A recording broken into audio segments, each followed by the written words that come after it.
नमस्कार साथियों, आप सबका पुनः स्वागत है श्रद्धा एस्ट्रो ज्योतिष में। तो आज हम लोग पुनः उपस्थित हैं श्रीमद् भगवद गीता अध्याय 1 श्लोक द्वितीय दूसरा श्लोक। और इससे पहले हम लोग पहले श्लोक को एक प्रकार से धारण कर चुके हैं। उसका क्या अर्थ निकलता है, किस प्रयोजन के लिए वो कहा जाता है, उसको कब पढ़ना चाहिए, वो हम पहले कवर कर चुके हैं।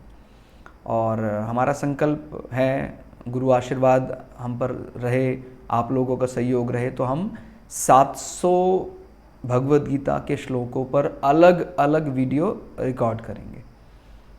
क्योंकि ये मेरी स्वयं की भी इच्छा होती है, आपकी भी इच्छा होती है कि हम अलग अलग श्लोक किस लिए होता है, जैसे नवम अध्याय के इस श्लोक को क्यों पढ़ना चाहिए, कब पढ़ना चाहिए, और उसका खाली ट्रांसलेशन ना होकर वो हम उसको धारण करें। इसी मंशा के साथ आज दूसरा श्लोक लेकर पहले अध्याय का हम उपस्थित हैं। तो दूसरा श्लोक क्या बताता है, किस समय वो बात रखी, उसके एक एक शब्द को यहाँ समझने वाले हैं। तो ये श्लोक संजय द्वारा कहा गया। हम संजय को अपनी बुद्धि का प्रतीक भी मान रहे हैं भगवत गीता के स्वरूप में, कि भाई वो हमारी, देखिए मन मेरा क्या कहता है वो अलग चीज़ है, लेकिन बुद्धि को पता होता है कि सही और गलत निर्णय।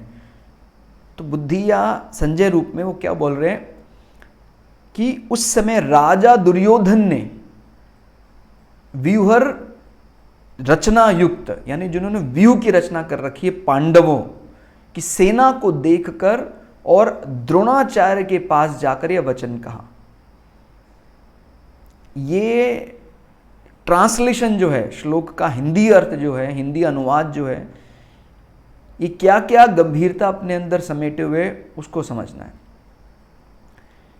सबसे पहले तो दुर्योधन को राजा कहना एक बात समझाता है कि जब भी कभी किसी भी राष्ट्र पर ऐसी परिस्थिति आती है कि हम राजा होने के बाद भी राजा के संबोधन से किसी और को कह रहे हैं, तो हम कह सकते हैं उस राज्य पर अब काले बादल मंडरा रहे हैं, संकट के जो बादल हैं वो मंडरा रहे हैं। राजा समान तो कोई हो सकता है, राजा कोई नहीं हो सकता। तो यहां एक बात और समझ में आती कि अहंकार अगर किसी व्यक्ति में बढ़ा चढ़ा है, वो अपने आप को राजा समान मान रहा है, तो उसके विनाश का कारण होगा। हालांकि उसने प्रयास किया है, मतलब श्लोक के अर्थ में आप देखेंगे कि गुरु का सम्मान दिखाने का प्रयास किया है, लेकिन उसमें सक्षम नहीं हो पाएगा। वो दुर्योधन की जो मंशा है वो ठीक नहीं है। तो जो भी बालक, जो या हम स्वयं भी आज्ञा में ना रहते हो, हमें लगता है यार गुरु की अवहेलना हो गई, हमसे गलती होगी, तो दूसरे श्लोक का अर्थ समझना चाहिए, धारण करना चाहिए। जैसे हमने कल के श्लोक को समझाया था भी, जमीन को लेकर, धर्म क्षेत्रे कुरुक्षेत्र। इस श्लोक में गुरु के साथ कोई ऐसी चूक ना हो, अगर है तो इस अर्थ को समझना। ये बड़ा माने आदमी के अहंकार को चोट पहुंचानी चाहिए। अगर समय रहते वो चोट, जैसे मैं कहता हूं मेरा सम्मान होना चाहिए, भाई कोई व्यक्ति आपके सामने आदरणीय, उसके बाद भी आपको राजा संबोधन से बुलाया जा रहा है, इसका मतलब अब उसका नाश होने वाला है। तो ये बड़ी इसमें बात जो अपनी समझने वाली है कि राजा के सामने या राजा होने पर राजा कहना उचित नहीं है। तो किसी के सामने कोई आदरणीय है और उस आदरणीय को छोड़कर आप अपना सम्मान चाह रहे हैं, तो आप निश्चित ही विनाश को प्राप्त होंगे।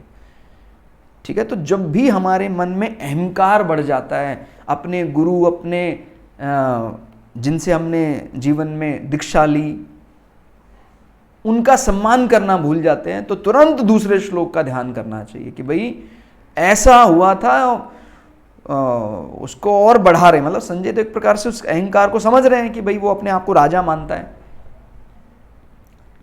धृतराष्ट्र एक डमी किंग की तरह है, वो खाली दिखते हैं राजा। उनका जो संतान के प्रति मोह है वो उसी मोह के कारण ही अपने संतानों का उन्होंने विनाश करवा दिया।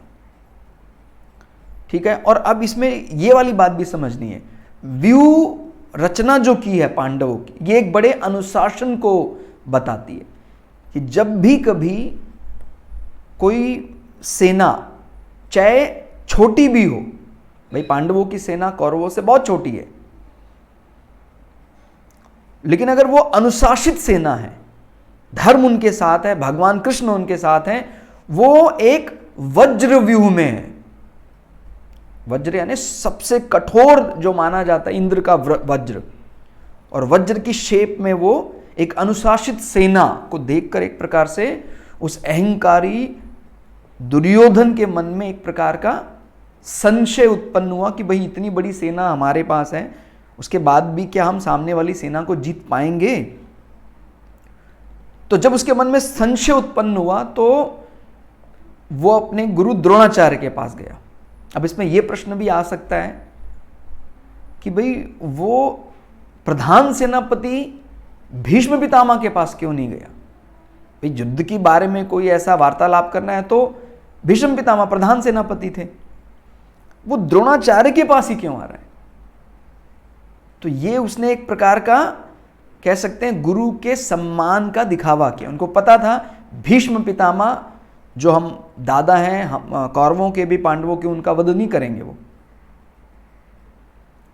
तो उसको ऐसा था दुर्योधन को कि शायद मैं इनके लिए विशेष सम्मान व्यक्त करूंगा द्रोणाचार्य के सामने, तो शायद वो पांडवों का हित कर सकते हैं। जबकि ऐसा नहीं है। जो सच्चा गुरु है वो जानता है कि कोई मेरे सामने किस प्रकार का वाक्य बोल रहा है और वास्तव में वो कैसा है। वो वाक्य से रीझने वाले या किसी कार्य से रीझने वाले नहीं, वो तो हमारे धर्म से रीझने वाले हैं। और धर्म पर कौन अटल है?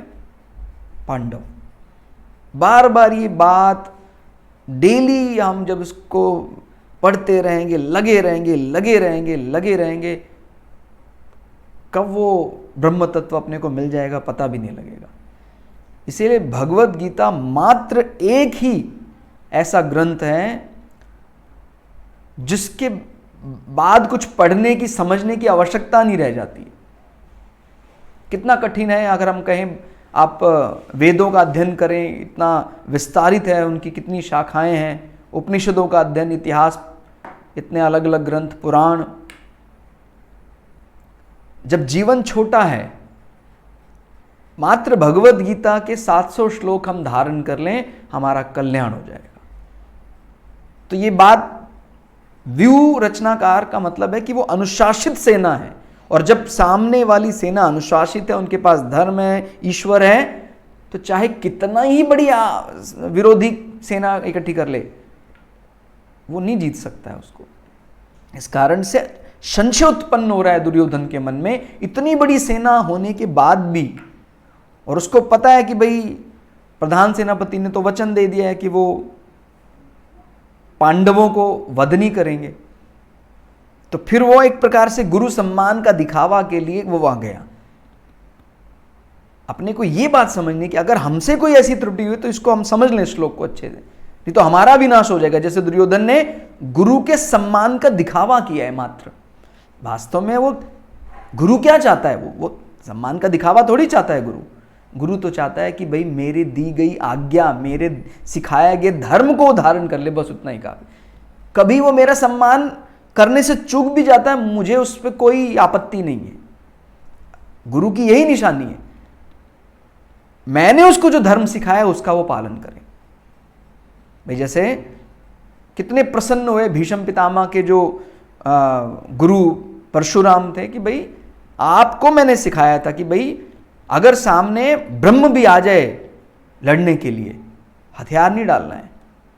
तो भीष्म पितामह ने उसी धर्म, उसी गुरु शिक्षा का पालन किया। गुरु प्रसन्न हो गए, अपने ही गुरु के सामने उन्होंने हथियार चलाया भीष्म पितामह ने, फिर भी गुरु प्रसन्न हो गए। क्योंकि गुरु ये थोड़ी कह रहे हैं कि भाई मैं सामने आऊंगा तो अलग बर्ताव करना कि अगर मैं शत्रुवत होकर आता हूं, हथियार नहीं डालना है और मेरी आज्ञा से ही युद्ध करना है। तो यहां पर यह भी एक विचारणीय विषय है कि अनुशासित सेना, अनुशासित व्यक्ति चाहे थोड़ा कमजोर भी दिखता है, अगर वो अनुशासन में है तो सामने वाले को विवश कर देता है वो पुनर्विचार के लिए।